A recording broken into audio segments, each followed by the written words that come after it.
can't do it. We'll do it live. Do it live!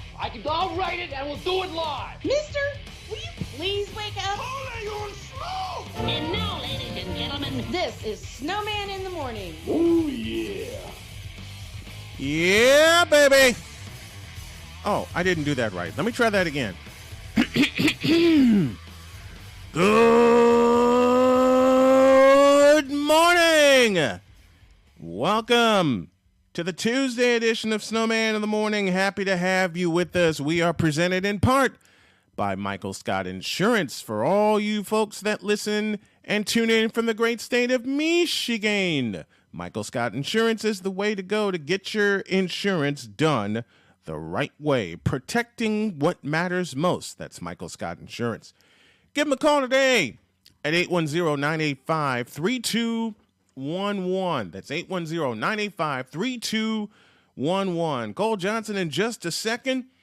Man, we got a lot to get to on this Tuesday morning as I yank my notebook here in front of me. Juwan Howard, you are such a fool. You are such a fool. You may have just cost yourself not only your job, you may have just cost your team a lot in the NCAA tournament. A 5-game suspension is not enough. We'll get into that. Kendrick Perkins, you are severely tripping. You are severely tripping. I'm just going to say that and leave it there. We'll get into that.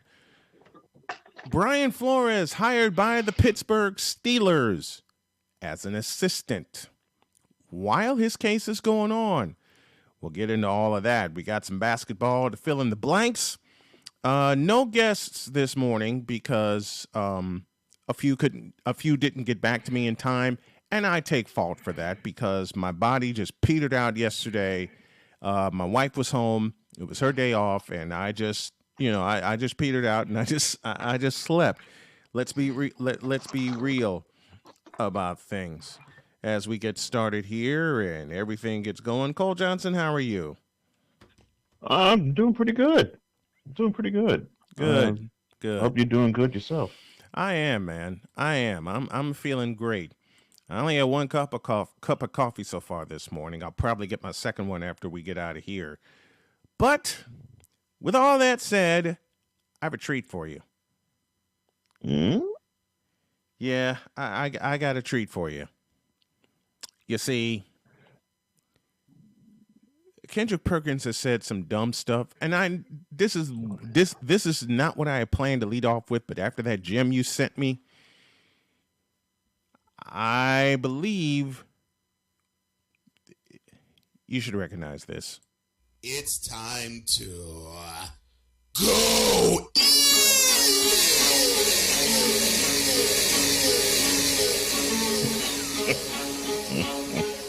Oh, you want to go in on it? Kendrick Perkins, this is where we start this morning. You are severely tripping. Your bronze sexuality has been shown and recognized. Your unrequited love for the Lakers and your fellatio towards said team is also recognized. And if y'all didn't know it by now, yes, I'm going all the way in. Because Kendrick Perkins said last summer, wait, let me find it. Kendrick Perkins, I want to get this. You know how I am. You know how I am. I want to get this right. Because Cole sent me something, I believe, on Saturday while I was out running around with the wife that made me laugh and also made me laugh some more. Oh, I remember this. Cole said to me, quote, "The Durant, Kyrie, Harden Nets equals the 2012 Eagles." Well, what do you call the Kyrie, Durant, Simmons Nets? Oh, I'll answer that question. Worse. Wow. Oh, yeah. I'm holding nothing back.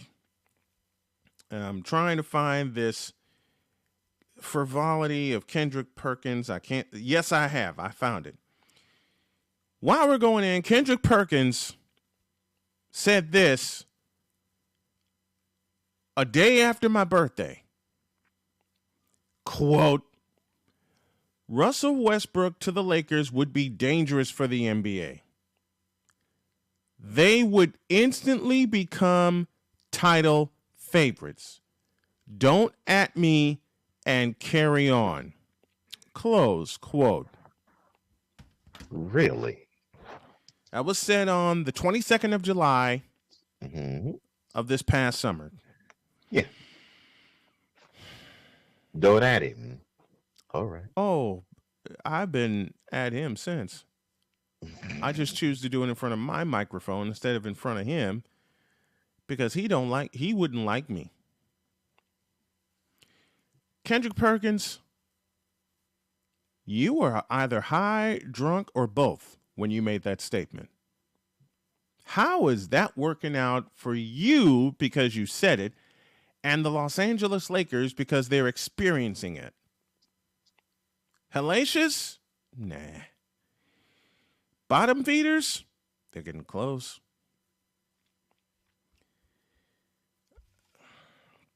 What would cause you to say such a statement out loud?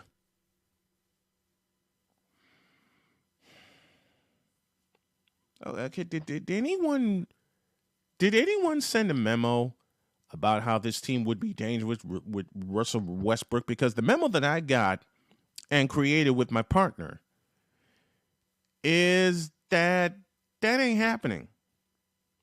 To continue said memo from the desk of Cole Sports, the classiest sports show on the planet, besides this one.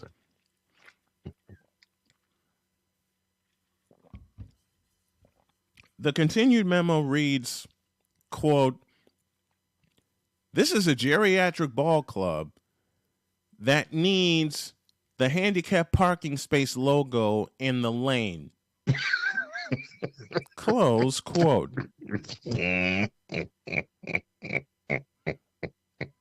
Sometimes you don't realize you speak gems until you hear it out of someone else's mouth. Dude, you gave me so many of them on drives to and from Raleigh, North Carolina, okay? You also gave me this one. Oh, my. Besides the you tripping comment. Right. You also gave me this one. Quote, how the hell are a bunch of 33-year-olds going to turn into the 1996 Chicago Bulls? Facts. Close quote. Facts. The difference between the 96 Bulls and these Los Angeles Lakers, the Bulls actually had a coach that got it, that played the game. Nothing against Frank Vogel. Yeah. Nothing against Frank Vogel at all. And people forget Phil played the game. Mm-hmm. Frank Vogel, you should have stayed in Indiana. You should have stayed with the Pacers. Yeah. More on that at a later date. That pains me when you say it because I agree with you. More on that at a later date. Kendrick Perkins has been asked several times on First Take. I'm sorry. If he believes in the Warriors, his answer flat out was no. No. I'm not ready to put the Warriors in championship competition yet. His words, not mine. Mm-hmm. To my partner, I ask, aside of the Phoenix Suns, who is the team I've been touting all summer up to this moment in time? It would be that team that wears blue and mustard and calls San Francisco home. Mm-hmm. Yeah. It would be that team. In fact, there are three in the West that I touted. Phoenix, Golden State, and Memphis. Warriors. And the Grizzlies. Mm-hmm. Yes, sir. Phoenix, and Golden State, and Memphis. And look where all three are. Right where I just placed them. Phoenix because they're the defending Western Conference champions and off to a terrific start. Man, did people sleep on them bad. Woo. Golden State being half of a team because of injury. Because they thought the dynasty was over. Oh, a lot of people thought the dynasty was over. And they're going to make a push. You know they're going to make a push because they want that number one seed.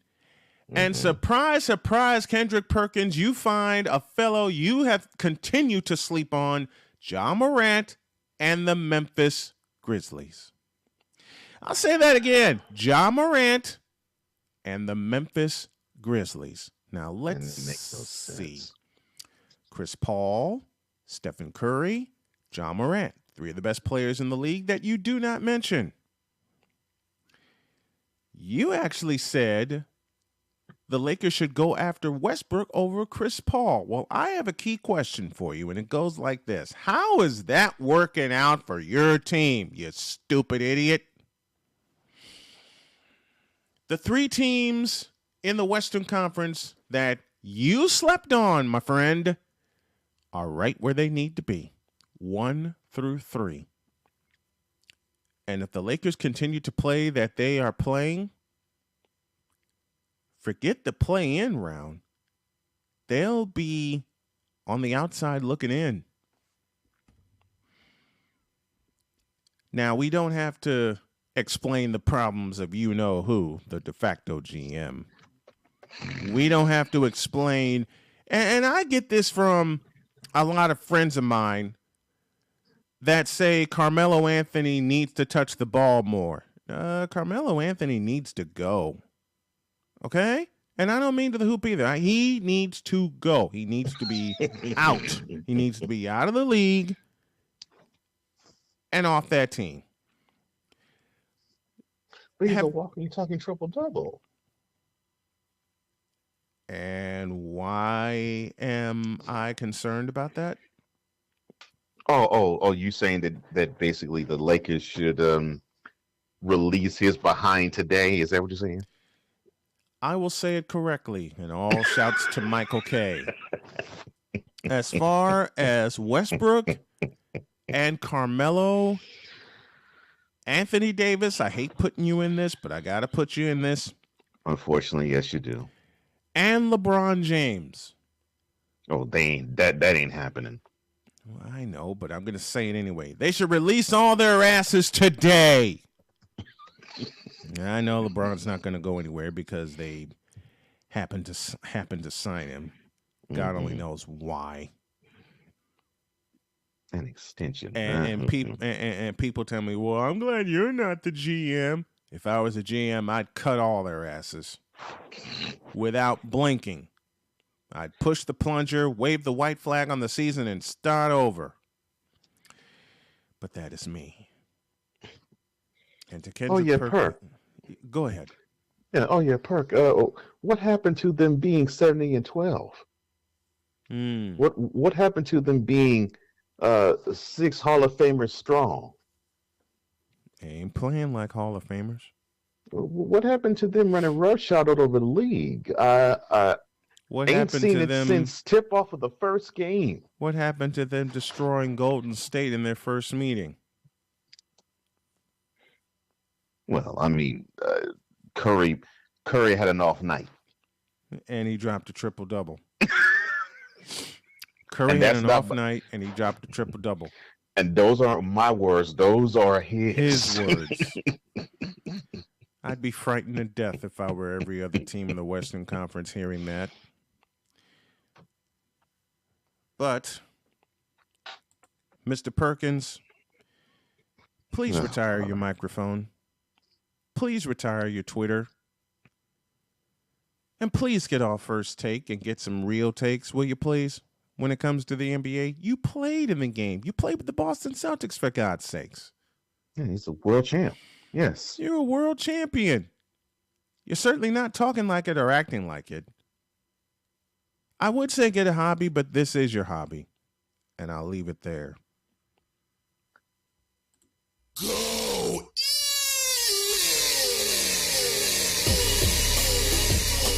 Her. Carry on.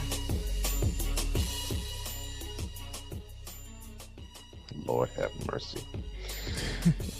I saw that tweet. I was like, oh, yeah, we definitely got to talk about this. What did I tell you to do after you sent that to me? I was like, oh, yeah, we putting this on the show. I said, put it in the notes.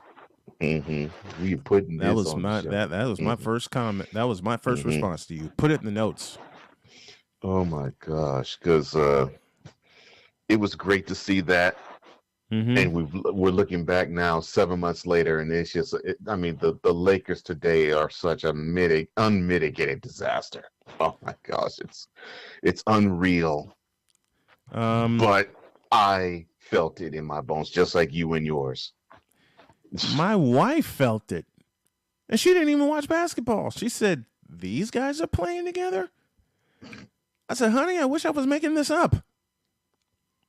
And she looked at me and she goes, oh, I know you're not making this up.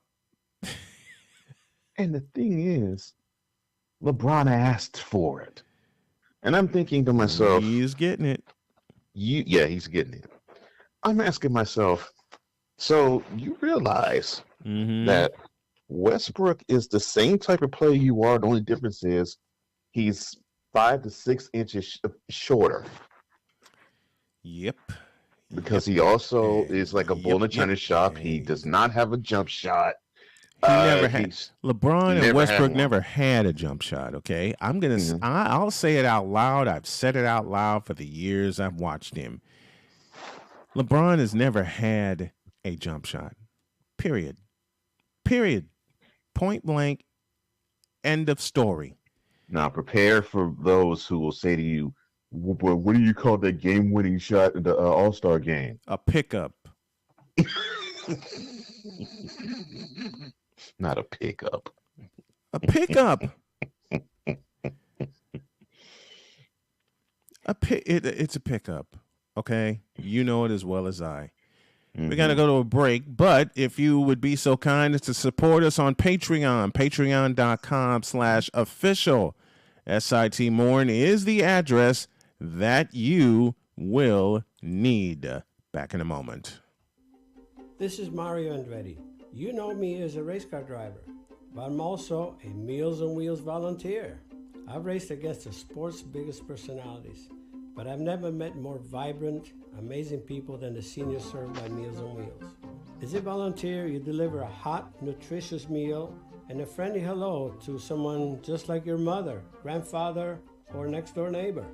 These seniors are inspiring people with incredible stories to share, and they love to see you. The smiles you get back are priceless. Delivering with Meals on Wheels is easy, and you don't have to drive like me for it to be quick. You can volunteer your lunch break once a week or just once a month. With 1 in 6 seniors facing hunger and many more living in isolation, your lunch break can make a real difference. So, America, let's do lunch. Volunteer your lunch break at americaletsdolunch.org. This message brought to you by Meals on Wheels America and the Ad Council. Right now, our country feels divided, but there's a place where people are coming together. I gotta tell you, I was nervous to talk to someone so different than me. Me too, but I'm glad we are. Love Has No Labels and One Small Step are helping people with different political views, beliefs, and life experiences come together through conversation, and it feels good. Wow, your story is so... interesting? Yeah. When people actually sit down, talk, and listen to one another, they can break down boundaries and connect as human beings. At lovehasnolabels.com/onesmallstep, you can listen to amazing, life-changing conversations and find simple tools to start a conversation of your own. I know one thing. This conversation gives me hope. It gives me a lot of hope, too. Take a step toward bringing our country and your community together by having the courage to start a conversation at lovehasnolabels.com/onesmallstep. A message from StoryCorps, Love Has No Labels, and the Ad Council. What is dedication? The thing that drives me every day as a dad is Dariana. We call him Day-Day for short. Every day he's hungry for something, whether it's attention, affection, knowledge. And there's this huge responsibility in making sure that when he's no longer under my wing, that he's a good person.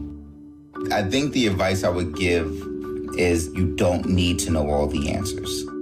The craziest thing was believing that your dad knew everything. So as a dad, you felt like you had to know everything. You had to get everything right. It's okay to make mistakes. As long as it's coming from love, then, it kind of starts to work itself out. I want him to be able to sit back one day and go, we worked together, we did a good job. That's dedication. Find out more at fatherhood.gov. Brought to you by the U.S. Department of Health and Human Services and the Ad Council. Everyone knows what kindergarten is, but have you heard of kindergarten and transitional kindergarten? Virtual learning where you use a morning meeting to do so? Well, if you look up Miss Delicia on YouTube with Morning Meeting with Miss Delicia, that is where you find it. Here, children can learn about their names, what their names start with, the letters, circles, everything that we learned in kindergarten growing up. The kids can do now and can do it with Miss Delicia. Just go to youtube.com and search Miss Delicia, and when you do, and you put your child involved in this, do me a favor. Tell them Snowman sent you. Mister, how do you operate this Twitter thing or this Instagram thing or whatever the heck? You're supposed to know all this stuff. Are you kidding me? Did you not get the memo? Anyway, welcome back to the show. Can't wait. Oh, yeah. From the noisy studio, we continue, and also from Tennessee, we continue. Yeah, this virtual working works. I love it. I love it. The thing I love about doing this show, I can take it anywhere. I can take it anywhere because when I get healthy, wife and I plan to say, screw it, we're going to get an RV and we're just going to travel. You have the link, sir, if you would be so kind as to spread it to your friends, because I just sent it to you. Okay. Talk Rams, because he was correct in his prediction. The Rams won the Super Bowl, so we got to get him on here.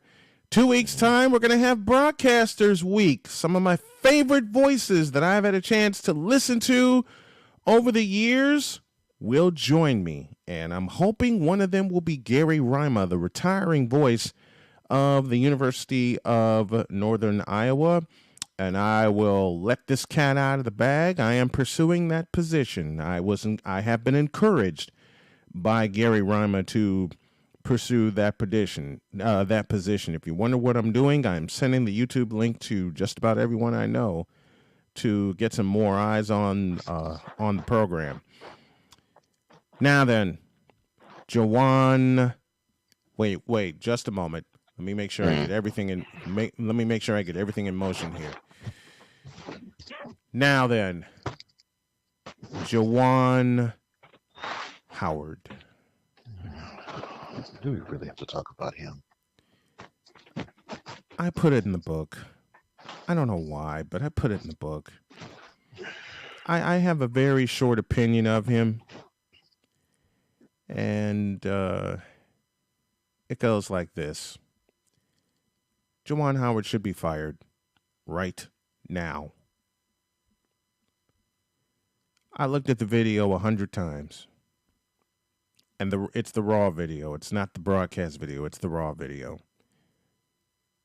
Juwan Howard started it. You can hear him saying, "Don't effing touch me." Dude, you're in a handshake line. I think it was Judge Joe Brown who asked the appropriate question. What's wrong with you, fool?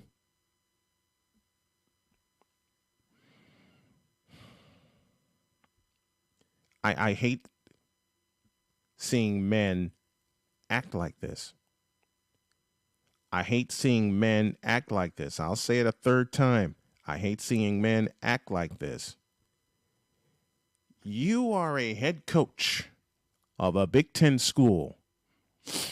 You are a head coach of a Big Ten school that has a lot of eyes on you. Oh, especially now. For the wrong reason.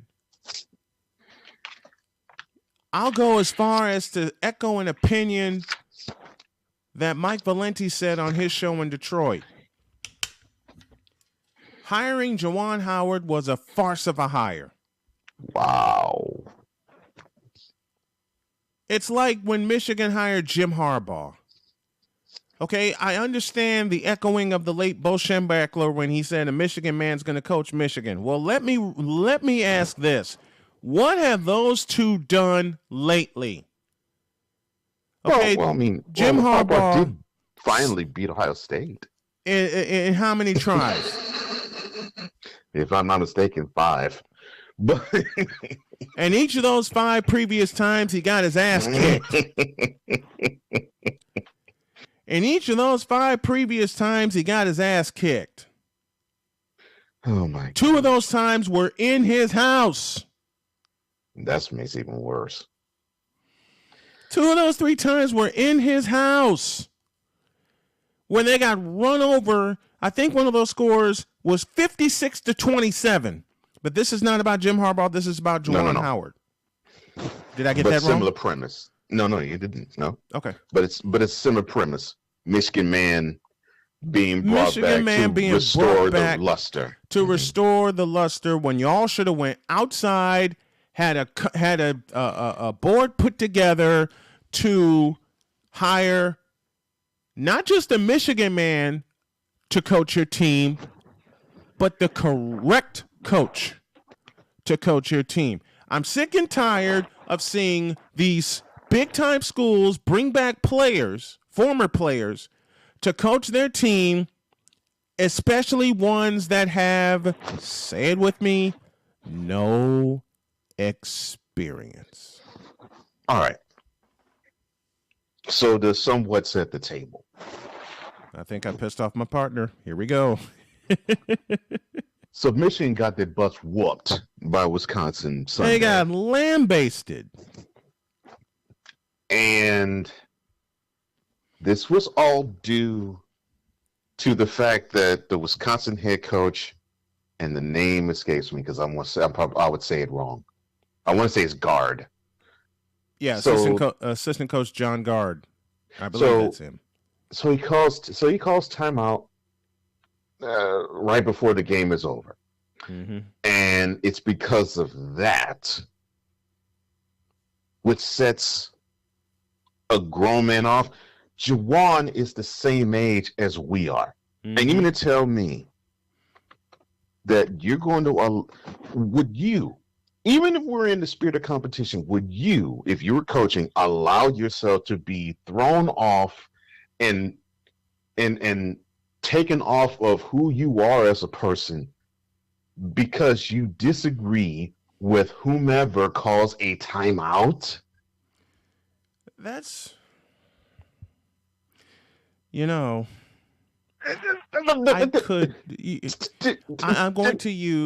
going to ask everyone, I will echo your thoughts right now because your tongue has been saved. Mine hasn't. And I know mine needs to be. I know that.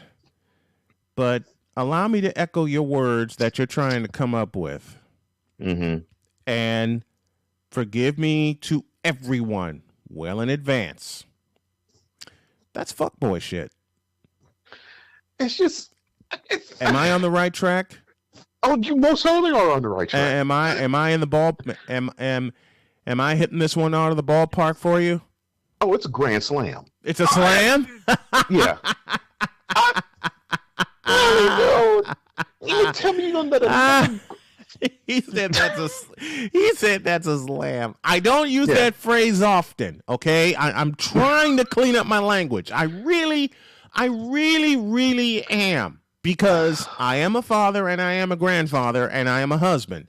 I'm really trying to clean up my language, folks. But in this case, it applies. Big time. This guy gets taken off of supposedly the overwhelming opinion of everybody else saying he's a class act and he's the most stalwart figure of the Fab Five, and that which is wrong. He comports himself with intelligence and he knows the game inside and out. Mm-hmm. And the Miami Heat had nothing but nice things to say about him. So he gets millions of dollars to act like that. So you let a timeout by Greg Gard get you heated and amped. It's what? Really? Come on, man. I mean, it is as ridiculous as I just said it. Mm-hmm. So it happened. As ridiculous as that sound, it happened. It happened. So you want to accept that you get your butt whooped 77-63. You don't accept the fact that on this particular day, the team that was wearing white and red was better than your team that was clad in blue and maize. And they kicked your ass. Okay? It happens. It happens. So you won't accept the fact that Wisconsin was a better team than you on this day. And you get upset because, well, what another man is doing has to adversely affect what you're doing. Adversely affect what you are doing. You idiot. I thought this was the moment, since you, sir, go into these homes of these 17 and 18-year-olds and say to the parents, especially the mothers of these boys, I'm going to teach him things. The fathers of these boys. Okay, let's just be real. And many of the fathers too. And the fathers of these boys. Yeah. Fathers, many of these fathers, but almost every mother of these boys. Yes. Yes. You say to them, you can entrust your son in my hands because in my care, I'm going to teach him how to be a man. Well, go into these homes and you say that. Well, Juwan Howard, you failed miserably. The Big Ten Conference suspended him for the remainder of the season, which is 5 measly games. And why do I call that measly? Because he's going to be allowed to coach them during the NCAA tournament, which is bullshit to me.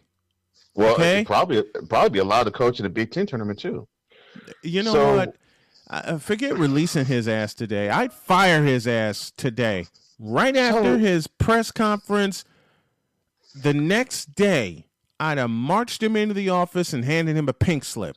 You don't act like that, especially on the road, especially in conference, and especially when you are close to the end of the season and a seeding in the tournament hangs in the balance. Yes, because actions like that would make the voting committee say, "No, we don't want this team in our tournament. We don't want you in the tournament." Okay, it's going to be another Steve Fisher kind of situation. Right. It's going to be another Steve. If I were Michigan, I'd make this a Steve Fisher kind of situation, and I'd do it now. How ironic, because that was the coach that coached him when he was going through Michigan, but. Yep, 1992. 1992. So the guy calls a timeout. You're supposed to get amped because this was an inappropriate time. You're supposed to let the game go on and end because the game was well in hand. And then you decide to ignore the head coach when they do the arbitrary handshake line. You decide to simply sidestep him and act as though you're 49, sir. I will be 49 in 2 months. You're 49 now. You mean to tell me, and I'm not talking about you, so I'm talking about Juwan. Yeah. You're 49 now. You mean to tell me that you went and you shrank, you did a Benjamin Button thing at the handshake line. You went from 49 to 4.9 in age and just was in your feelings that hard? You have 18 to 21-year-old men in your employ. Behind those you. Those who you treat as your sons. And you do that.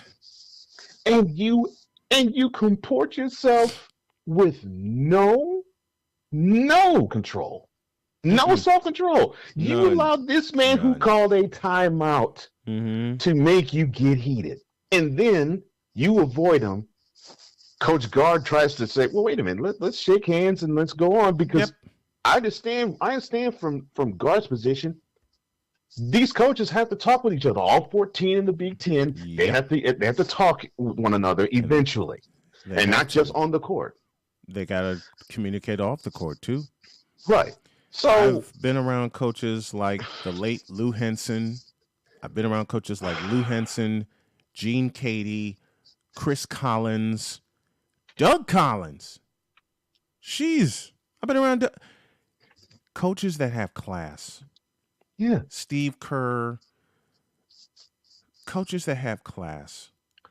And Juwan Howard, you exhibited none.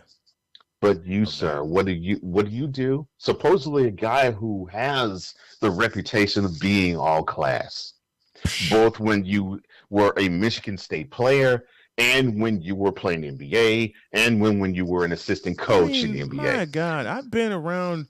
I've met Roy Williams. I have met Mike Krzyzewski. I've met Matt Painter. Bruce Weber when he was coaching at Illinois. Why am I bringing all these names up that I've met and have been around and done interviews with? These are class guys. And for a coach that's 49 years old, trying to lead young men to the glory that he felt.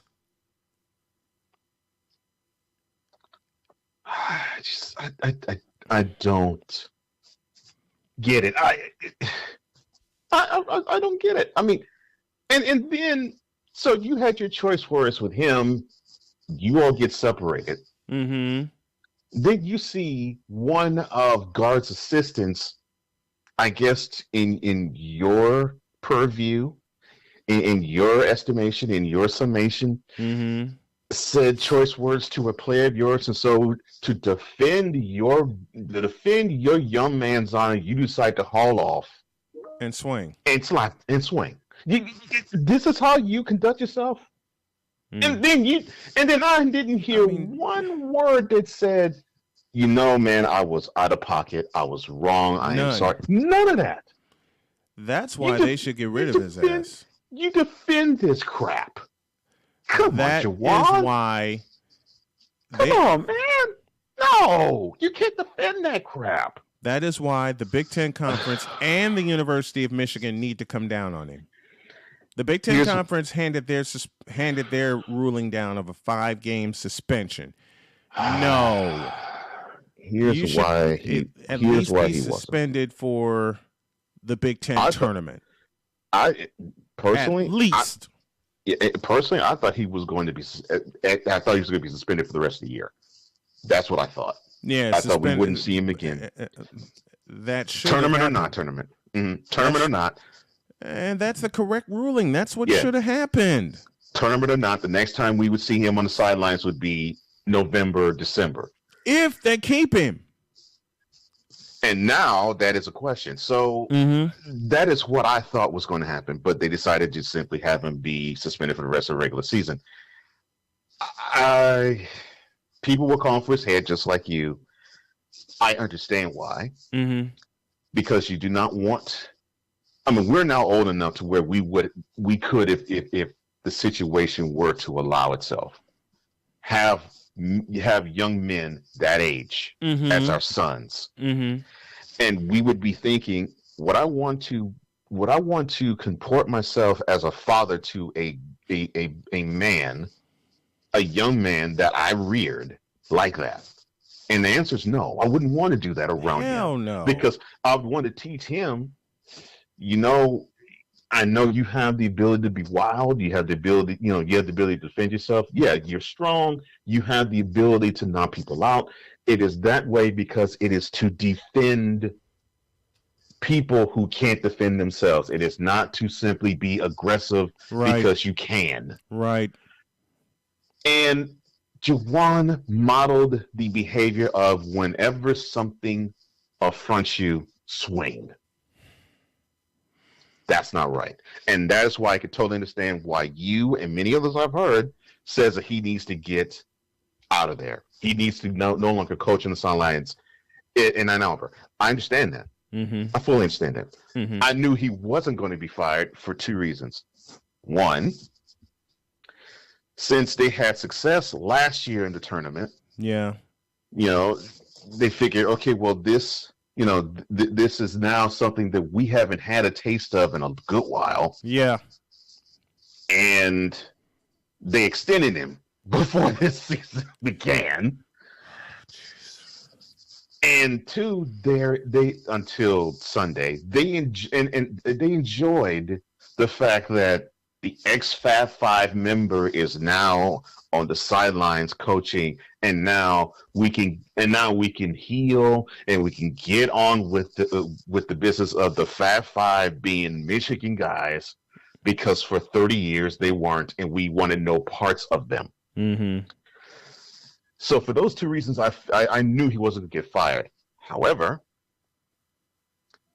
this is behavior that is not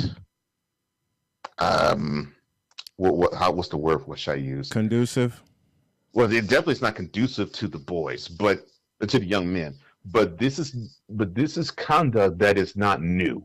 Mm-hmm.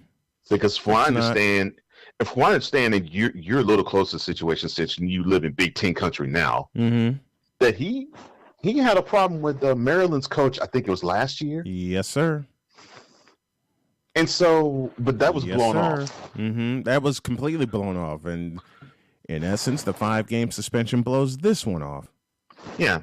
So I figured if he didn't get fined or suspended for that he was going to get a suspension here. Mm-hmm. But if they did a suspension for that event, this would cause him to be fired. Because they would say, well, obviously, you think you run unchecked. You think you basically run the roost. You think this is your program, and you think you don't answer to anybody, like the athletic director, like the dean, and you don't think that you have any responsibility to the parents of the young men that you recruited to be in this program. Mm-hmm. We can't have a loose cannon coach our squad in this program. We got to let you go. If they did that to him and slapped his wrist last year, and he pulled this crap now, yes, you were right. He'd be gone now. Mm-hmm. He'd probably been gone as soon as he made the press conference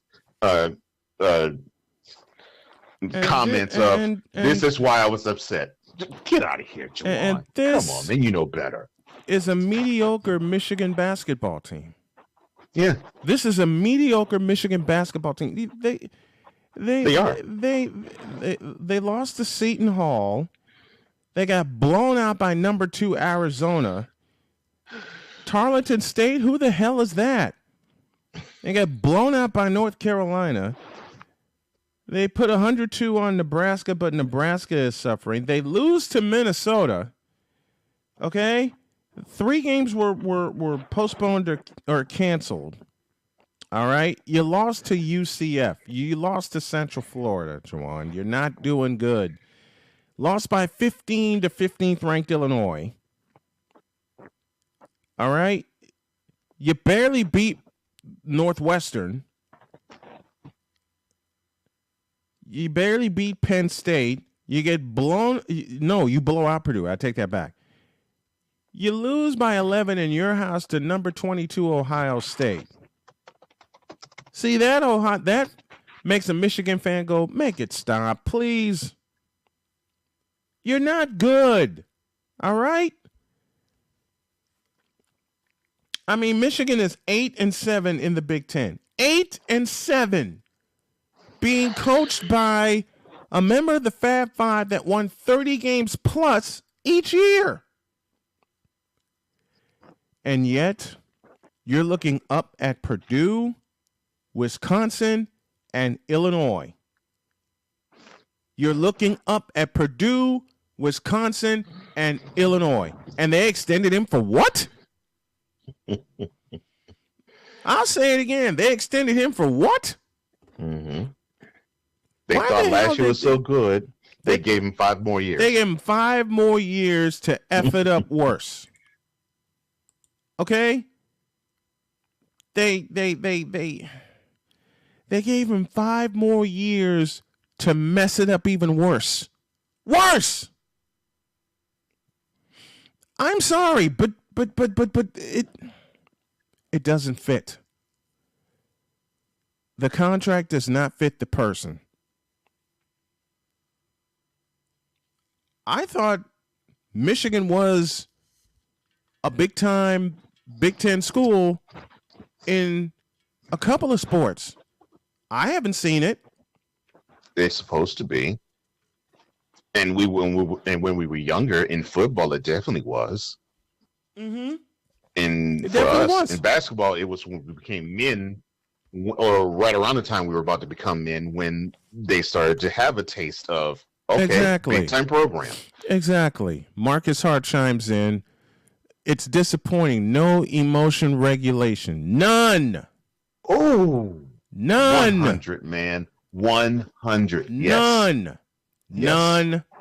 None. And you don't think that will filter to his players?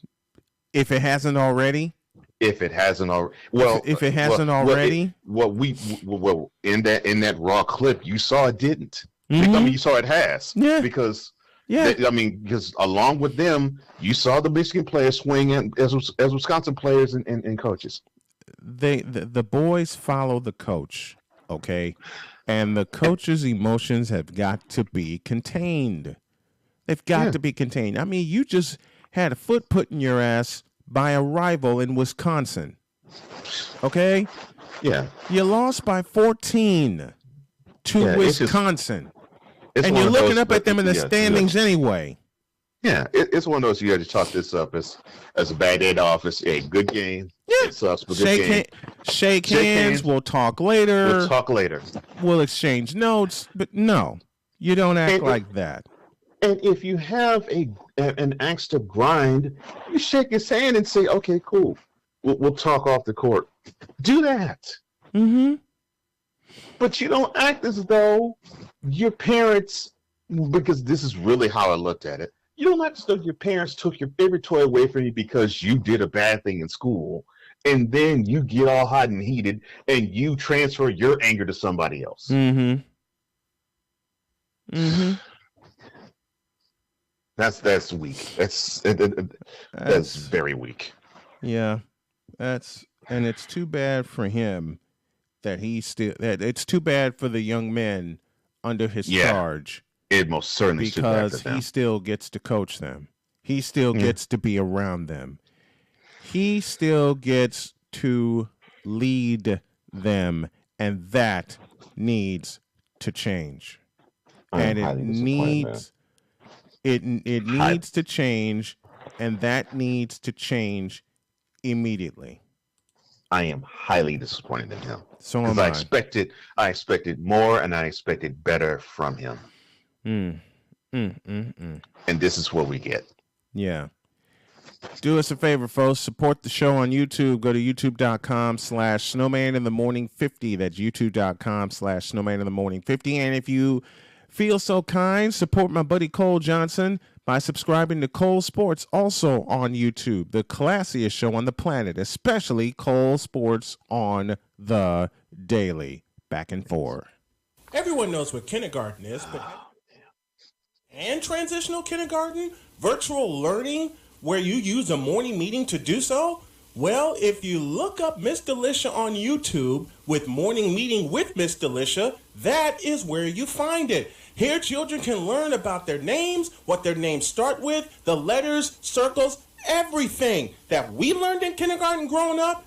The kids can do now and can do it with Miss Delicia. Just go to youtube.com and search Miss Delicia, and when you do, and you put your child involved in this, do me a favor. Tell them Snowman sent you. The following is made possible by Dad. Why was the basketball court all wet? Because the players kept dribbling all over it. The dad joke. Corny, grown-worthy, but also one of the simplest ways to share a moment with your kids. Why do you have to be careful when it's raining cats and dogs? Because you might step in a poodle. And kids that spend more time with their dads grow up to be smarter, more successful. Can I tell you a cat joke? Just kidding. And with any luck, funnier adults. Why didn't the skeleton go to the dance? Because he didn't have anybody to go with. Dad jokes rule. So take a moment to make a moment and give your kid a laugh. It's as easy as going to fatherhood.gov. Brought to you by the U.S. Department of Health and Human Services and the Ad Council. That's really funny. Olivia from Washington. laid off and trying to keep our little kids from realizing that Mommy and Daddy haven't eaten in a while. Roger, from California. I'm grateful we could afford our son's surgery. I'm nervous that now we can't really afford food. Daniel from California.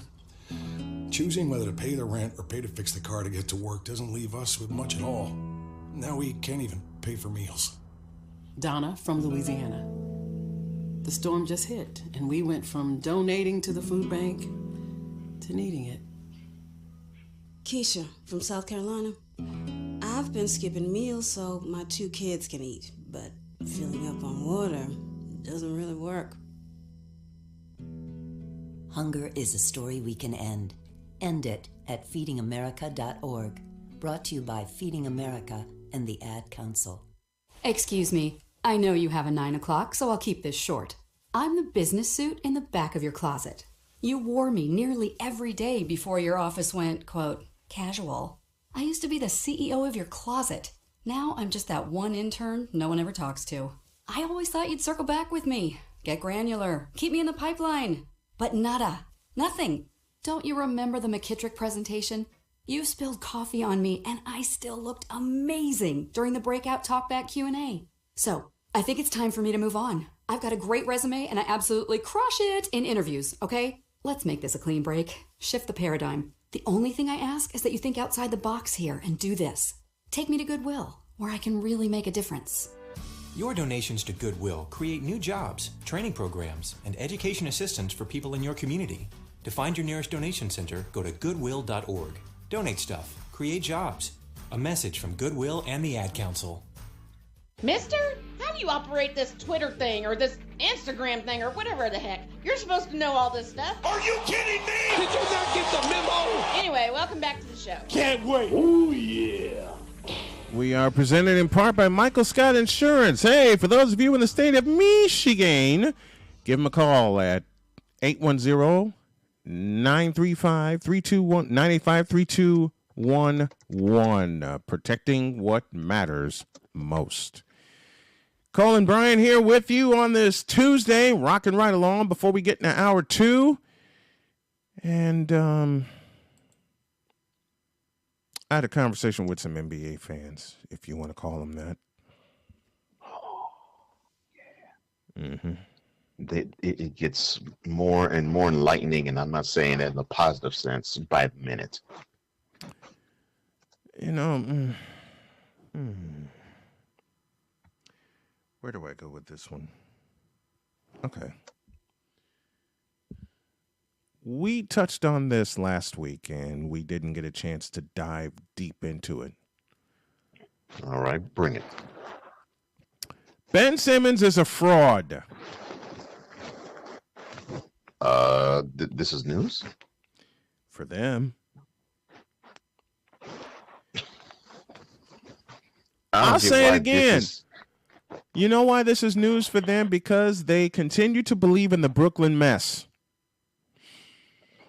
And until they show me that they're about changing their culture, which may include letting Steve Nash go, I ain't buying him. And the reason I say that may include letting Steve Nash go, because Steve Nash was tricked. Am I lying anywhere? No, because he forged a relationship with Durant when Durant was with the Warriors and Nash was a consultant with them. Mm-hmm. And so I know he went to the Nets brass and said, he's a cool guy and he has a great mind for basketball. Look, I know because I was with him in the Bay Area. Yep. I think he'd be good as a head coach. That, and he got Kyrie to co-sign on it. And then the moment Nash got there, he was led into hell. And Kyrie lit the fuse. Mm-hmm. And I'm like, you got to be kidding me, man. So and for those who don't understand, this guy almost as soon as Nash picked up a clipboard for the Brooklyn Nets, Kyrie, actually said, quote, we're a type of team where we don't need a head coach. I remember that quote. Close quote. I remember that. Really? Sir Music Vest getting in on the fun, responding to our last segment. Do any of you fellas have any idea who could have replaced Juwan Howard as head coach of Michigan had he been fired? I'll touch that after the break. Steve Nash got tricked, just as Frank Vogel got tricked. All right? May as well make this a full NBA chatter segment, all right? I was going to focus on Ben Simmons. I got a special guest coming on Thursday that'll help us with that, but no. This is all about Ben Simmons. Let me change some things here. Ben Simmons is a fraud. That's what I said at the top of this. And that's what I will continue to say. Ben Simmons is a fraud. He was a fraud when he got drafted by Philadelphia. And he's a fraud now. Well, no, he's not. That the trade was not about mental health. That's what I'm saying. That he's not a fraud because he's a fraud. Well, he's not a fraud because he was saying that he wasn't able to handle all of that stress because he was going through some things. That's bullshit. He was going through some things when the season began, and he couldn't report. That's some grade A homogenized Holstein bullshit. You know what, man? I don't think I've ever seen two players where the teams thought, well, heck, we are the magic elixir to their issues and problems. And they swapped them. And you have both because of them still James trying Harden to portray problems still they're having. Because James Harden is certainly not the answer in Philadelphia. Nor is Ben Simmons the answer. Ben Simmons should be cut. Can I say it? Can I say might it? As well. Okay, Go ahead. Might as well. Instead of swapping problems, I'd release both their asses. Today! James Harden, I don't trust you. Beat it. Ben Simmons, I don't trust you. Beat it. Out and stay out. But they're going to pay these gentlemen, and I use the term loosely, for their supposed basketball skills. And yes, I said it, supposed. We may as well just dive into this trade because you said it so brilliantly, swapping problems. Most of the problems are mental, especially for Ben Simmons, considering he will not shoot the basketball. I just couldn't think of it in any other manner because you have a guy who the situation in Ben Simmons, the situation has to be so perfect for him where he's free of criticism. And he getting that in Brooklyn. I'll tell you that. You ain't getting that in New York. Yeah, free of criticism. He gets the opportunity to play, the savior on the defensive end and the point guard on offense. God. Dear Lord. And the thing is, there's going to come a time in any stretch in the playoffs. I don't care what round you talk about. It could be play-in, first round, conference semifinals, conference finals, where at least in one of those games, you're going to have to come up with the last shot. So you mean to tell me you're going to bypass all of those opportunities? You mean the thing that happened in Game 7? Mm-hmm. You mean that thing that happened in Game 7 where Ben Simmons had a mouse in the house situation and didn't take advantage of it? Not only that, he bypassed the mouse. He had a free lane to dunk. He had. Listen, Marcus Hart tuning in from Milwaukee. He said, "Yes, I'm dying. It's truth. Brooklyn is a girlfriend that looks good but has tons of other issues that drive you away. Ain't that the bleeping truth?" 100. Tons of other issues that drive you away.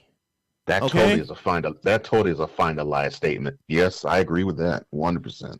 And if you trust Ben Simmons, Brooklyn, to lead you anywhere, anywhere, especially minus Kevin Durant to teach him, then Brooklyn, you're not going to see April either. I'm sorry. Ben Simmons is a fraud. Period. He's got no jump shot. He's got no balls to take advantage of smaller players. I understand wanting to pass first, but that also describes Irvin Magic Johnson. And he understood, yeah. He understood. My game is pass first, yes. Mm-hmm. But I know at some point the offense is going to come back to me because guess what the defense is going to do? They're going to sag on everyone else. They're going to sag on everyone else, and it's going to make your job of being a distributor a lot harder when they know that you are in an offensive desert, that you will not do anything. I mean, that you basically will pass every single situation that you touch the ball. Go to 1984. The Celtics did that in Game 7, and Magic didn't come through. 1 year later, Magic realized he learned the lesson. I got to hit some shots. Yeah. I got to hit some shots. And then Game 5 in the Forum, Magic hit a lot of shots. Big ones. And whenever they had a chance, they got him in the post against Dennis Johnson, and he took full advantage of it. That's exactly what he was supposed to do. He took full advantage of it. That was exactly what he was supposed to do. And that's exactly what Ben Simmons should do because he has the height advantage over every other point guard in the National Basketball Association. But he chooses to not use the advantage. I mean, he's taller than most players, period. And he doesn't use it to his advantage.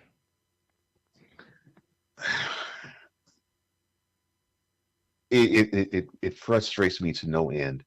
People really believe that this is the missing link in piece to a championship. Hearing these analysts, man, just go on and gush and say, well, this will make Kyrie and Durant happy because that means it's more shots for them.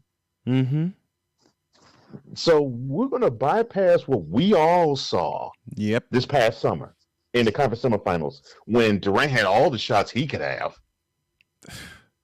He made his shots, for God's sakes. We're going to bypass all that. He had all the shots he wanted and made just about all of them. And he made one to the point where if he wore a shoe 3 sizes smaller, we would be talking about them being in the conference finals that year. What did he have in that game? 49? Yeah, 49. 49. And played every minute. He played 53 minutes and had 49 points. A shoe size smaller, and they don't even need overtime. Yeah. And he was so gassed. Because not only did he play all of Game 5, it's Game 7. He played all of Game 5. He played all of Game 5. So he was gassed. And every shot he put up in overtime, it was short. He had no legs. Period. And that is what I am witnessing. I'm like, okay, fine. They have all the shots they can muster, but if you got a team and you have many of them in the East, the Bucks, the Bulls, the Heat, the Cavs, even they all could hang with them offensively. Matter of fact, the Bulls have kicked Brooklyn's ass twice. So once in New York and once in Chicago. So if you have a team that can match your offensive output on their side of the floor, you mean to tell me you would not see the Nets in the same situation this year as we saw them last year? What did I say the situation with Kevin Durant is? He's going to have to be the reason they get where they get. He's going to have to be the reasons because you can't trust anybody else on that team. And this is nothing. It's going to be him and Steve Nash that carry this team. Okay? But you know what I say about that. They talk about a big 3, but it actually was a big 2, and Durant's 1.5. Durant's 1.5. And Durant's 1.5. You can't, and and this is not a knock on Durant. In fact, I'm bigging him up. The fact that he, with his own talent, because he is the best player in the NBA, I will say it again. Yeah. He's the best player in the NBA. I'll say it one more time. Kevin Durant is the best player in the NBA. I'll complete your thought. Yes. He's the best player in the NBA. Kevin Durant is the best player in the NBA. The one behind him wears number 30. All right. And we got a chance to see the both of them last year try to carry their teams by themselves. Mm-hmm. One did it all the way to the conference semifinals. One did it to 2 playing games and could not bring them to the playoffs. But that wasn't his fault because in both of those playing games he scored over 30 points. Mm-hmm. My point being, you have that talent there, and that talent by himself is not good enough to bring the team to the promised land. Exactly. And we have seen this time and again. Mm-hmm. Michael Jordan. And yeah, I was going to say, but those who say that we don't individually or collectively talk about Michael Jordan in terms of, well, you don't talk about his failings. Yeah, we do. The reason why he became the great player that he was because he failed often in the 80s. Often. I have failed over and over again. And that quote, I have failed over and over again. And that is why I succeed. Close quote. So you mean to tell me he didn't learn any of those lessons that he took his lumps time and again to the Celtics and time and again to the Pistons before he became the champion that everybody lauds and time and again to the Bucks. Oh, yes, and time and again to the Bucks. And time and again the Bucks, both in the regular season and the playoffs. Mm-hmm. So you mean to tell me he didn't learn any of those lessons before and after they added Jack Sigma? Right. Before and after they added Jack Sigma. I mean, come on. Really? A great player can only take a team but so far. And that's why I say it's not a knock on Durant. Mm-hmm. Durant needs to have more people come to the table offensively with him. Because it would make these wonderful outputs that he puts together ones to where you would say, man, this team is too hard to stop, especially when Durant goes off. You know, like what we said when he was a Warrior. You know that saying of yours about LeBron James's best years were in Miami because he actually had the structure that he needed. Yeah. I echo that about Kevin Durant because Kevin Durant's best years were in the Bay Area because he had the structure that he needed. Is that a knock against Kevin Durant? No, it is not. Kevin Durant made the decision to get the hell away from Russell Westbrook and that losing culture in OKC, period. I don't blame one iota for doing it. Nor do I. Snowman in the Morning brought to you in part by Michael Scott Insurance. For those of you listening and watching from the state of Michigan, call 810-985-3211 and protect what matters most. While we are talking basketball,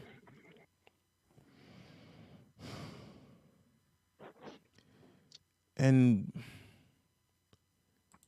all right, let's do a part 2. Paging James Harden. This is not in my notebook, but the hell with it. Paging James Harden. Where are you, sir? Where are you when your team needs you? He's nursing that fake hamstring. I mean, he's nursing his injury. You mean he's making it rain in the club with that fake ass hamstring injury? That's right. He's limping everywhere else but in the club. Where he's putting his third leg down. And walking just fine. Oh yeah. We've I mean, dude, you think it can y'all think it can fool us? Okay? James Harden is more concerned about making it rain in the club than making it rain on the court. I'll say it again. James, you know what? I'll use the same statement that I used for Ben Simmons. James Harden is a fraud. And this is not just me screaming, ranting, and raving. My partner and I have evidence to support our claim.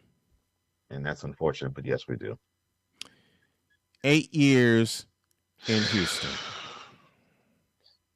And it was a train wreck. And I think from the word go. And I think people, especially in the national media, do not understand how much of a train wreck it was. And they never will understand it. Because they saw that he was able to put up numbers like 28, 11, and 8 in one season. Mm-hmm. And he was able to score over 30 points in another season. And he ended up getting an MVP on a team that won 65 games. And they look at it from that aspect. Mm-hmm. And then they bypass. He falls shorter than Mini-Me in the playoffs year after year after year. There's a song that's attached to him. You know the song very well by one Simon and Garfunkel. What, The Sound of Silence? Uh-huh. You know as well as I the opening line of said Hello, song. Darkness, my old friend. That would be it. Because in the playoffs, the sound of silence is what you see from his offensive. The sound game. The sound of silence is loud as hell. Mm-hmm. All right. That's what the Let me say it again. Playoffs. Let me say it again. The sound of silence is loud as hell when it comes to James Harden. And Trisha Bray Smith, you are on it today, sir. Damn right. Yesterday was episode 1. We had some hiccups, but we got through it. This is episode 2, officially episode 2, and we are bringing it. This is what you're going to get for 120 minutes every morning. Back to James Harden. And the thing is, they bypass all of that. They preach that again, please. Preach that again, please. They bypass all of that. They bypass the fact that he comes up shorter than Mini-Me in the playoffs, and those Nets basically do drum up the sound of silence in the playoffs all far too often for him. Yep. And they bypass also the fact that he chases away personalities that he feels threatened by. You don't believe me? Russell Westbrook, perhaps. You don't believe me? Ask. Perhaps. If you don't believe me, ask. Because I can keep naming them. Let me think. I said Scotty Brooks. I said Russell Westbrook. Oh, how about what is this guy's name? Serge Ibaka. How about how about Serge Ibaka? How about let me think. Kevin Durant. Westbrook and Harden chased Kevin Durant out of Oklahoma City. Don't at me. Just look it up. Look it up. And that was to be. Now, see, me, I did not know that about him because I didn't see all of that with OKC. Mm-hmm. But of course, over the course of time, we got a chance to see that. Yep. But when he got on the Rockets, he was threatened by Kevin McHale, got him out the paint. He was threatened by Dwight Howard, got him out the paint. Stop with Kevin McHale a moment. Okay. I put a post up on social media when the firing happened in 2015. The biggest mistake by the Rockets concerned a Hall of Famer. You know what 90% of these fools responded with? James Harden. You know what the other 10% responded with? Dwight Howard. Well, people do think that he's Hall of Famer, and unfortunately, he will get in. But I know that's one. That's not who you're talking about, and two, I have my own thoughts about how Dwight Howard. But proceed, sir. They responded with either James Harden or Dwight Howard, and I said wrong twice. And they come back with, "Well, you said Hall of Famer. They ain't Hall of Famers." Oh, how can you say that about James Harden? Easy. I'll go even further. James Harden's a fraud. Which really pissed him off. Oh, yeah, definitely. Which I'm glad it did. And one person synced on, besides you, one person synced on to the thought where I went. The Hall of Famer was Kevin McHale. He said in the huddle, quote, no hero play, solid play. Several hundred bleeping times. And it got more and more blurry and tiring by the time. Mm-hmm. But yeah, I mean, Chase, and to me, I think he would have had his best and most productive years under McHale. But it didn't happen. No, it didn't happen. So threatened by him. Threatened by Kevin McHale, got yeah. him out. Threatened by Dwight Howard, got him out. Threatened by Chris Paul. And how could you be threatened by him? And I get people say, well, he's a tough personality to handle. Listen, you want a chip. You're supposed to be friends with this guy. You convince him to get on the team so you both can win the chip. So you already know that Chris Paul comes with a chip on his shoulder. Mm-hmm. And you also already know he is a player that wants to have the ball in his hand often. And you know what? It's a good thing for him to have the ball in his hands often. I thought it would be. Because he, at this current moment, in terms of traditional play, so don't at me when I say he's the best point guard in the NBA, and you say, well, what about Stephen Curry? I said traditional. Yeah, you did. And that's, oh my heavens, we're going to shift gears. We're going to shift gears right now because in perusing social media, I found a gem. I found an absolute gem.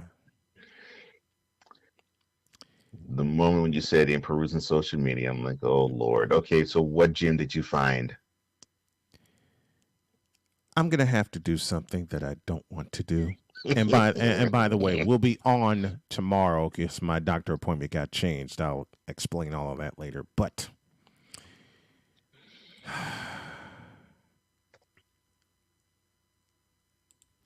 I'm going to hate to do this. But now I have to.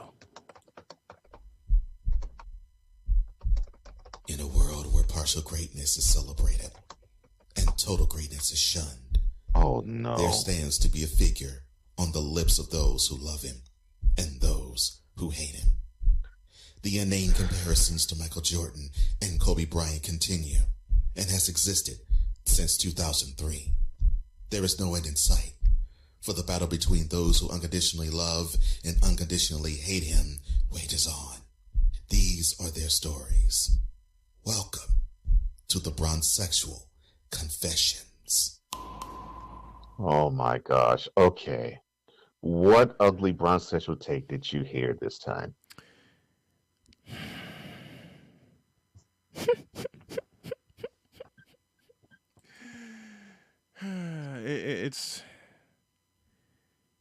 Here's the statement. In a cesspool called NBA Greatest Debate Room. Quote, LeBron James fans got to be the dumbest, most educated fan base in all of sports. How do you wear Michael Jordan's shoes and then dog him? Close quote.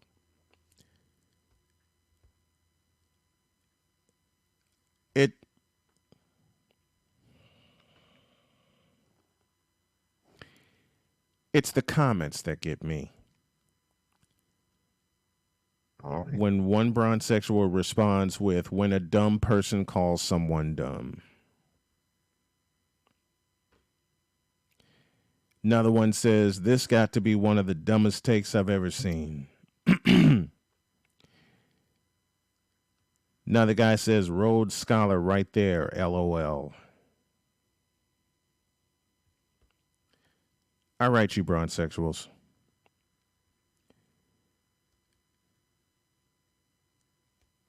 Every part of that statement is true. Now, LeBron was humble and gave his thanks to MJ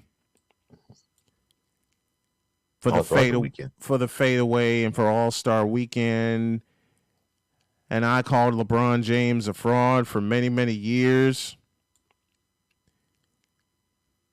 because he was never humble toward his hero. In one of the few instances, I was proven wrong. But it ain't the player. It's the fans that get it twisted. Wait a minute, where have I heard that before? Oh yeah, my partner. That's how all this started. Yep. The top of this statement reads once again, LeBron James got to be the dumbest, most uneducated fan base in all of sports. Stop there. That's all true. Every part of that statement is true. They're uneducated. They give fellatio every time they hear his name. They try to wake him up in the morning with skin knees and every other body part that's skin. And yes, I'm going all the way there. These fans seem to think, skin knees so skin there's blood coming from them, okay? Oh, my gosh. Like when you dive after a football on concrete, you get the ball and you finally roll into the grass so you can clean yourself up before you go in the house. Oh. Please stop it. Okay? Please stop it. Well, see, this is the problem with bronsexuals. See, they do say they possess a brain, but the thing is, it ain't on display when they come out of the house. And they think with the one below their waist, not the one above it. Yeah. They think with the wrong head. Right. They think with the wrong head. But you're all about it when it comes to LeBron. Well, I'm sorry. Continue. I'm sorry. Oh, they're all the way up. They're all the way about it. What's in your opening? It has existed since 2003. Back up a year, since 2002. And I'll say it again. When we had LeBron shoved in our face and up our asses every single day when he was in high school. They didn't do this for Kobe Bryant. They didn't do this for Michael Jordan. Nope. They certainly didn't do this for Irvin Magic Johnson. Nope. Larry Bird, James Worthy. They were allowed to just be kids, go to school, figure out what they need to figure out. Hey, I'm good at this basketball thing. And ESPN, I blame you. Period. Man, did they pimp him out early. LeBron James, I feel sorry for LBJ. For the statement my partner just said. They pimped him out early. And he took every single part of it and said, yes, sir. Yes, ma'am. I'll do it. And that's why I don't have much, if any, hatred toward him. In thinking about this, I could criticize his game all day long. And believe me, there are holes in it. Mm-hmm. There are. But for this, I blame ESPN and I blame you bronsexuals. I understood fully what Michael Jordan went through on a daily basis. It took up till now, but I understand what LBJ goes through. Mm-hmm. Because they pimp him the hell out every chance they get. ESPN was licking their chops. They were licking their chops when he was at St. Vincent St. Mary. Where was all this when Michael Jordan was playing in high school at Laney High School in Wilmington, North Carolina? Where was all this in Gastonia, North Carolina, when James Worthy was doing it? Heck, it really wasn't there when he was in North Carolina in college. Nope. I mean, the only time that you really saw him pumped up publicly was when he won ACC Player of the year before he got drafted, in the game-winning shot to win the 1982 national championship.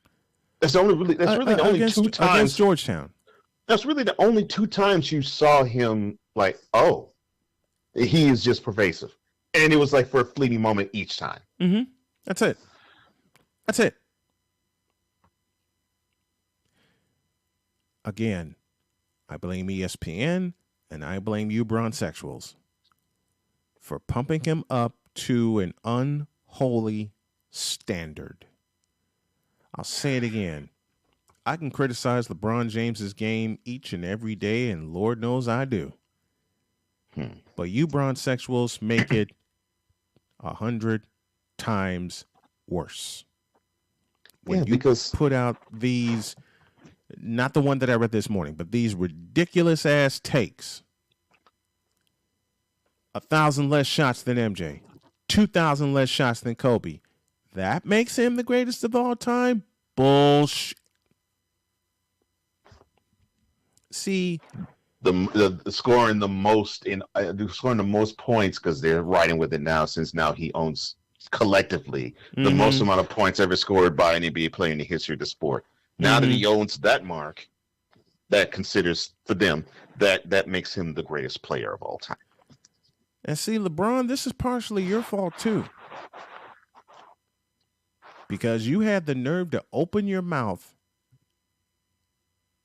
after that chase down block against Andre Iguodala, who later got even, and said that made me the greatest because I won one for Cleveland.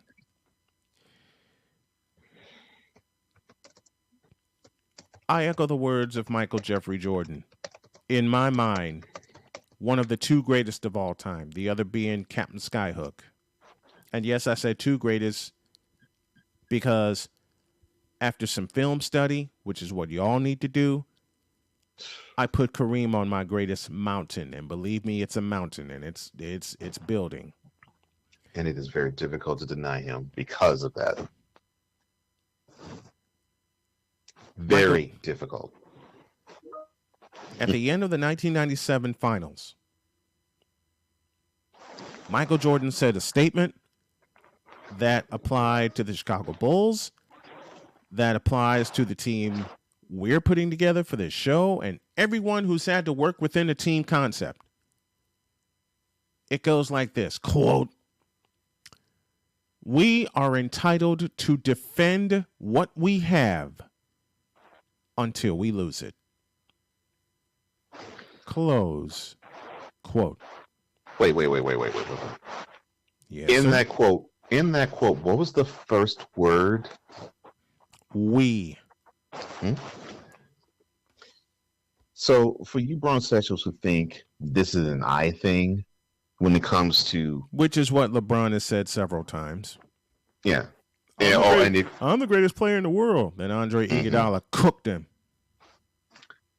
Yeah, for those who think this is all an I thing, part of the reason why, and I will say this to you, bronsexuals, part of the reason as to why I consider Kareem and Jordan to be the two greatest players I've ever seen was because it took them to have dynamic teammates for them to understand that their greatness could shine brighter in a team concept. Because both guys were so competitive, because Kareem was this way too. Yes, he was. Both guys were so competitive. They each thought that they had to take all of the players, put it on their shoulders, and carry them. And they would carry that burden by themselves. And both of them learned the hard way. Yep. That they couldn't do it. But when they found a dynamic teammate to help them out, Kareem with Magic and Jordan with Pippen, it's amazing how easier their games became and how much greater their stock became. And because of that, it elevates the team aspect of both of them. Learning it and understanding it has elevated them in my eyes. So it is not a me thing when it comes to the GOAT category. Right. There's a lot of we in the aspect of why I think those two are great that no one talks about. And the teams that surrounded them. Yeah. In the midst of their greatness. So, bronsexuals, do me a favor. Get an education, will you please? Because you're certainly not prepared to debate why LeBron's the GOAT when someone with facts brings it to you. Period. Fools. Say that again, please. Fools. In a world where logic and sense flies completely out the window, while purple and yellow glasses are donned, rises a figure who encourages ridiculous, undying loyalty. Good Lord, I'm about to throw up. This has been yet another installment of The Bronzexual Confessions. Now, if you're checking us out on YouTube, do me a favor, subscribe to the channel and leave a like and a comment. Help the channel grow and help both our channels grow. Subscribe to Cole Sports as well, as the podcast has returned in full hour fashion and On the Daily has returned also. Want to help us grow financially? We need it. Support the show via PayPal. Go to paypal.me/snowman2172. That's paypal.me/snowman2172. All contributions are very much appreciated and will go to helping the growth of the show. Back in 4. Everyone knows what kindergarten is, but have you heard of kindergarten and transitional kindergarten? Virtual learning where you use a morning meeting to do so? Well, if you look up Miss Delicia on YouTube with Morning Meeting with Miss Delicia, that is where you find it. Here, children can learn about their names, what their names start with, the letters, circles, everything that we learned in kindergarten growing up. The kids can do now and can do it with Miss Delicia. Just go to youtube.com and search Miss Delicia, and when you do, and you put your child involved in this, do me a favor. Tell them Snowman sent you. What is dedication? I am the father of a 9-year-old little girl and a 6-year-old little boy, and I find fatherhood both relentlessly challenging and relentlessly rewarding. My daughter is biological and my son is adopted. I love them both so much, from the morning when you wake up to putting them to bed at night. And every moment in between, it really is so special, and boy, is it exhausting. One thing that I fear about being a parent is the future for my children. I think a parent's job is to protect our children, but also prepare them for the world so they become good, kind human beings. But I'm also hopeful that the future holds a more inclusive and compassionate world for them. That's dedication. Find out more at fatherhood.gov. Brought to you by the U.S. Department of Health and Human Services and the Ad Council. If you came across someone struggling with hunger, how would you recognize them? By their clothes, their age, the way they speak? Would you notice a 16-year-old boy who got his first job, not for extra spending money, but to help feed his little sisters? Or a mother who's in between jobs and sometimes goes to bed hungry so her kids can have dinner? Or a 14-year-old girl who signs up to every after-school activity, not to make friends, but just to get something to eat. Or a retiree who fell ill and had to choose between getting medicine or groceries. I am the 1 in 8 Americans who struggle with hunger. People you pass by every day but never knew were hungry. I am hungered in America. Hunger can be hard to recognize. Learn why at IamHungerInAmerica.org. Brought to you by Feeding America, 200 Food Banks Strong, and the Ad Council. The COVID-19 vaccines are starting to become available across the country. And as they become available, you may be asking yourself, should I get it? Will it help me get back to doing the things I love? Like going out to my favorite restaurants, meeting with friends in person, or going on vacation and traveling again? And can I do it all without putting my family and those I love at risk? And is it safe? You've got questions. That's normal, which is why it's so important to get informed. The medical community has made it clear. The vaccines authorized for COVID-19 have met the highest safety standards and can help protect us. Visit getvaccineanswers.org for all the latest information on the COVID-19 vaccines. That's getvaccineanswers.org. Getting back to the moments we miss starts with getting informed. It's up to you. A message brought to you by the Ad Council and the CDC. Mister, how do you operate this Twitter thing or this Instagram thing or whatever the heck. You're supposed to know all this stuff. Holy on slow! Are you kidding me? Anyway, welcome back to the show. Can't wait. Oh, yeah. Hey, do us a favor. Subscribe to the show on Patreon for as low as $5 a month. You get some behind-the-scenes footage, which I am starting to tape on a morning basis now. And you'll get the first access to every new episode of, and this will make my partner happy, Snowman Unfiltered.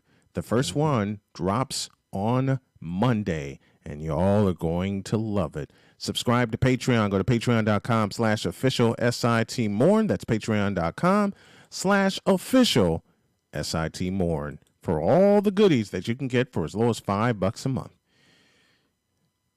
I saved this one for last because I know there's going to be a lot of pushback with my thoughts on it. And that is the situation. And yes, it still is a situation. The situation with Brian Flores. Now, why am I? No, I'm not going to tread lightly. I'm going to run this sumbitch over with a motorboat. The Steelers have hired him as an assistant coach. And unfortunately for Brian Flores, that's about as far as he's going to go. He will not get another job being a head coach again. He will never get an opportunity to be a head coach again. And before anybody opens their mouth about race, consider this. The 7-game winning streak that he had in Miami this past season was against mediocre teams. That's one. Two, there's a suit that's pending that he filed against the league that is ongoing. And three, do we really know that Brian Flores is a good coach? There's not enough of a sample size. And I don't mean in terms of time either. In terms of what he did in Miami, you can't judge it because everyone was looking at everything else instead of the coach.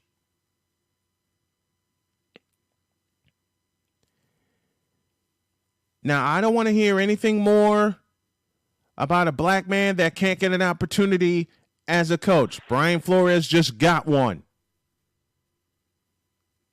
And he better take full advantage of it also.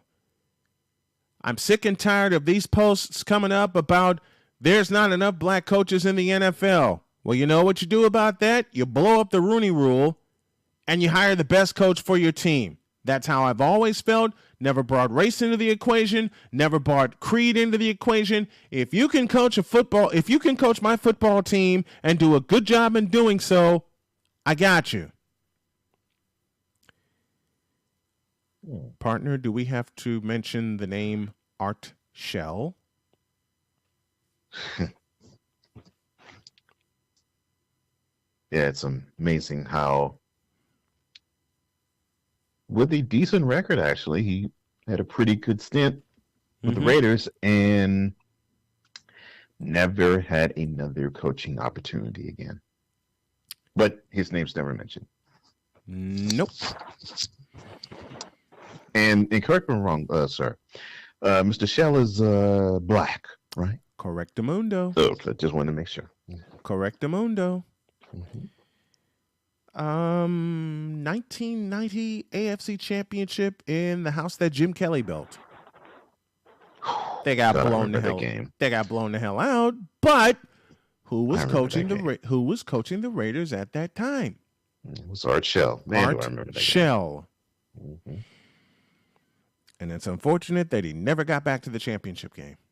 Yeah. Buffalo was just too damn strong in the AFC at that time. Yeah.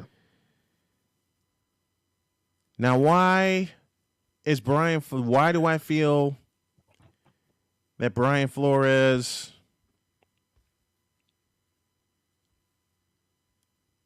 will never coach again? I just gave you 3 reasons.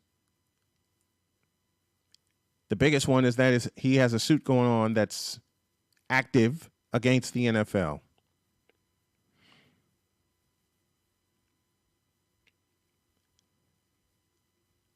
Now, the Pittsburgh Steelers, in my eyes, are taking a tremendous chance on Brian Flores because a cloud could come over Brian Flores at any moment. Should his claims revealed to be true, and I want to see some proof, then we got a problem with coaches being told and paid to tank for better draft choices. Yeah, that's a huge problem. Especially when that command is coming from what it's supposed to be and should be one of the 32 biggest caretakers of the game, because whether we like it or not, and whether others like it or not, the majority owners of the NFL are the most forefront caretakers of the game, period. Mm-hmm. And I might as well say 31 because Green Bay is owned by a community. Right. But right. To have, if it is true, to have a Stephen Ross say to a Brian Flores, look, I want to perform the trust the process NFL style. And to make that happen, I will pay you 6 figures for every loss that you accrue. $100,000 was the number that was thrown out there. If that is true, and yes, the racism thing that may and may not have, they may have some merit. Mm-hmm. Will not deny that. They may be merit, but right. That is what raised my eyebrow. Nope. The Rudy Rule abuse, that definitely didn't raise my eyebrow because that has been in effect ever since the rule was instituted. And it's been abused, like you said, since the rule has been instituted. What was it, 2003? Yeah, 2003. I'll say 2003. The Rooney Rule was instituted. It was a bunch of bullshit when it was instituted, and it's a greater bunch of bullshit now because it's being abused. And the beautiful part about that is when they put it in play, there were 3 black head coaches when it was in play. Mm-hmm. When the lawsuit was filed, which was early this month, there was only one. And that's Mike Tomlin. Mike Tomlin. So in the 19 years, we went 2 less black head coaches. Yep. So that to me shows it's a sham, but that didn't surprise me because I already knew that. Yep. The eyebrow raiser for me with that suit is, oh, you getting paid to tank games? Really? Mm-hmm. That is a no-no. If that's true, that is damaging to the game. The integrity, if that proves to be true, then the league just took a big fat L, a black eye, and a kick in the ass. Ooh. Hugh Jackson is a coward. He backed off. Oh, I've been wanting to talk to you about that. All right. So this is my theory about Hugh Jackson. Okay.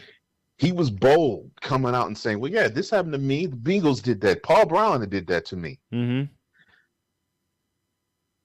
That about-face was pretty quick and swift.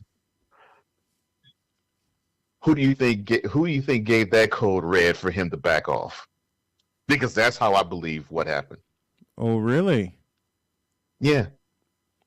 Then if that's the case, I retract my statement. Yeah, he backed off as fast as he came charging.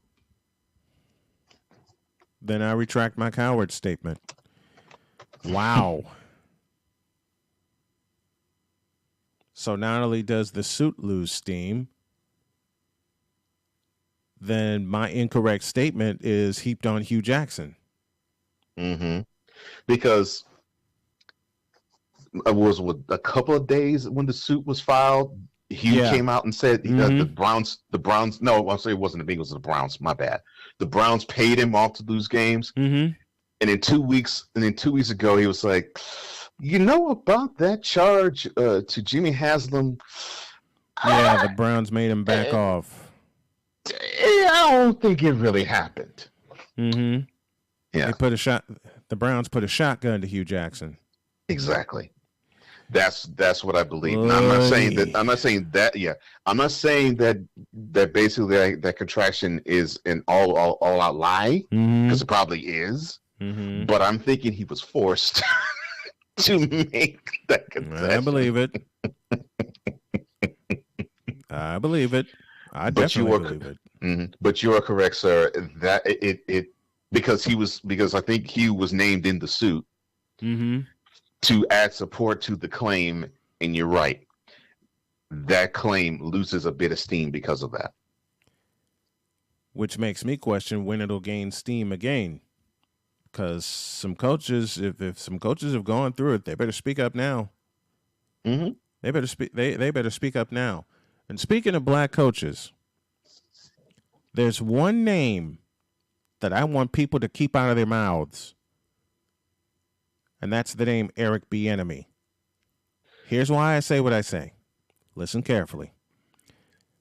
Does Eric Bieniemy deserve a head coaching position? You bet your ass. Of course he does. Does Eric Bieniemy know what he's doing as a coach? You bet your ass. Yep.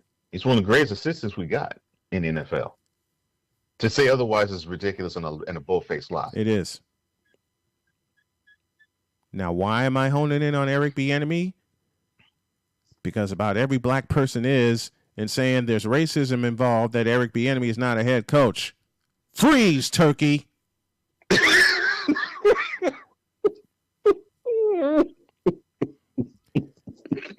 Eric Bieniemy is of all the statements I thought I was going to hear from you today, freeze turkey. I'm sorry, quote, freeze turkey, close quote, was not one of them. I was not prepared for that. That was beautiful.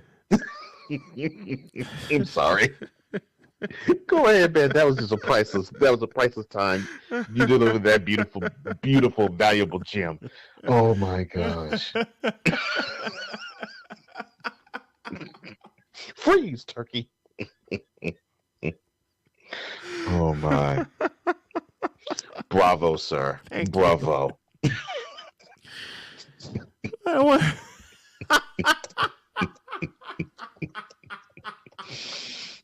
Let me get this thought out before I lose it. Okay. Eric Bieniemy is happy where he is. Shut up. Okay? Eric Bieniemy, I'll say it again before I start laughing. Eric Bieniemy is happy where he is. The opportunity has to be right. The opportunity has to be his, and the opportunity needs to match. Let me throw this scenario at you. And before I continue, yes, I agree with all what you said because you're on the money with it. Mm-hmm. Now, he interviewed, reportedly, he interviewed with the Saints. They said the Saints and him talked for 8 hours. And, of course, they went on when they hired another guy for a head coaching position. Of course. Yes, white, but that's not really, for me, nope, the sticking point. What do you think of the possibility of Bieniemy is just dipping his toe in the water, but not going all the way in because he feels as though once Andy Reid hangs it up, he will be the next head coach of the Chiefs? I've been saying that for 2 years. Yeah. I've been saying that for 2 years. And I really believe he's going out to get these interviews to see what the other teams think of his worth as a head coach. And I don't think they're prepared they're prepared to give him the world until he gets in the office. Then they're going to yank the rug out from under him. Bieniemy's like, F that. I'm staying where I'm at. And I believe what Bieniemy is possibly seeing, because now this is what upsets me about the talk surrounding Bieniemy. There's scuttlebutt saying that he's a bad interview, and I'm saying I will call BS on that. A bad interview. I've seen him footage. I've seen him far too many times with far too many players where he connects with them. Yep. to where he would not convey whatever agenda he would have himself and whatever program he sets. Yep. To say that he is a bad interview to these owners and executives. I totally 100% disagree with that, because he wouldn't be the offensive coordinator for the Chiefs right now. Because the Chiefs, we're talking about one of the greatest organizations in the NFL, one of the classiest organizations in the NFL, and I mean executives too, along with ownership. And if he was a bad interview, you think that he would be with the Chiefs now? With that potent offense they have, you think that he would be there? No, not on your life. So it makes me think that probably Andy Reid got in his ear and says, I want to see if there's going to be any takers for you, and if so, cool. But no skin up our nose. Look, we really believe that you are a head coach in this game. Yeah, and you need to be. And if a team actually wants to put their stock in you, let's see if they want to. And if not, you have a place here. And when I'm going to be walking away from the game, you will take my clipboard. That's what I've been saying. I've been saying all that for 2 years. He's just dipping his toe in the water. He's not stupid enough to jump all the way in. Yeah. He's not stupid. He's not stupid enough to jump all the way in. He's got the perfect situation now. Yeah. You imagine that you get a chance to, because I don't think Reed is going to be coaching for much longer. You imagine you get a chance to coach Patrick Mahomes in his prime. And that offense. You will be the head coach of Patrick Mahomes in his prime. Let that sink in, folks. Please. Why would you want to go anywhere else? I mean, the enemy's already getting paid handsomely. Yeah. He's the offensive coordinator of one of the greatest offenses in the game now.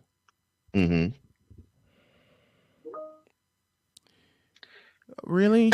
Would you leave that situation? I'm not going nowhere. And that's another thing.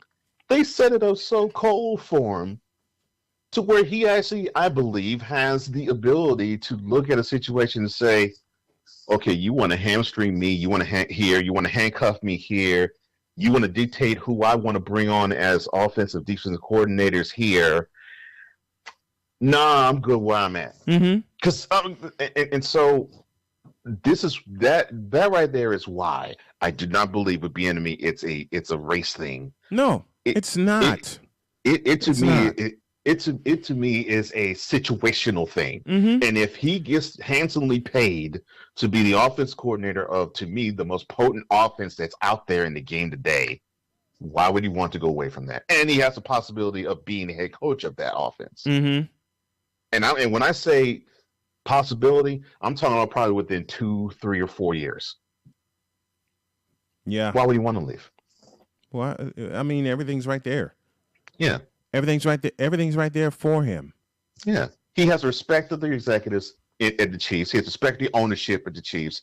And he has respect of the current head coach there too. And he has respect of the team. And not just the offense either. And people don't see that. People don't see that. Fools don't see that. Those of us who actually study the game and actually study the NFL situation do see that.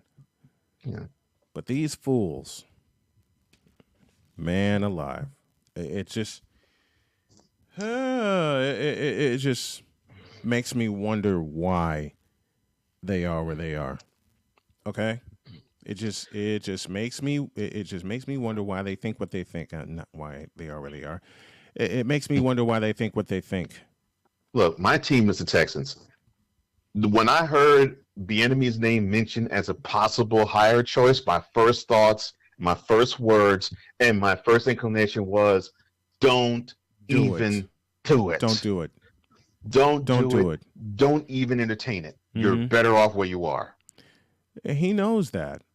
And Bieniemy knows that. And like, hey, when Andy Reid retires, I get to coach this team, and I'm just following his footsteps. Yeah. Yeah, the blueprint's been set. Blueprint's right there. I don't need to do anything else. It is. I mean, to me, it is similar, but not to the level of success, obviously. As with the 49ers in the late '80s, when Walsh left and Seifert slid in. Yeah, and it was a seamless transition. That's seamless. what I'm seeing for the Chiefs. Very seamless. Yeah. Speaking of the 49ers, Anthony Lynn has been hired as the top assistant for Mike Shanahan. Good. That's interesting. It is good, but that's interesting. Mm-hmm. And I, oh man, I'm a huge Anthony Lynn fan. I really felt as though he got hosed in San Diego. He got hosed. And I'm not saying LA Chargers anymore. It's San Diego. That's a discussion. He got hosed. That's a discussion for tomorrow. Yeah. He got hosed in San Diego. And all because it was the energy of, well, we want to have our own Sean McVay. So now they have in Brandon Staley. And he fucked up. and Mr. I go on every fourth down as if I'm playing on Madden, screwed his team up. I mean, the Raiders were going to let them walk into the playoffs, for God's sakes. The Raiders were playing for the tie.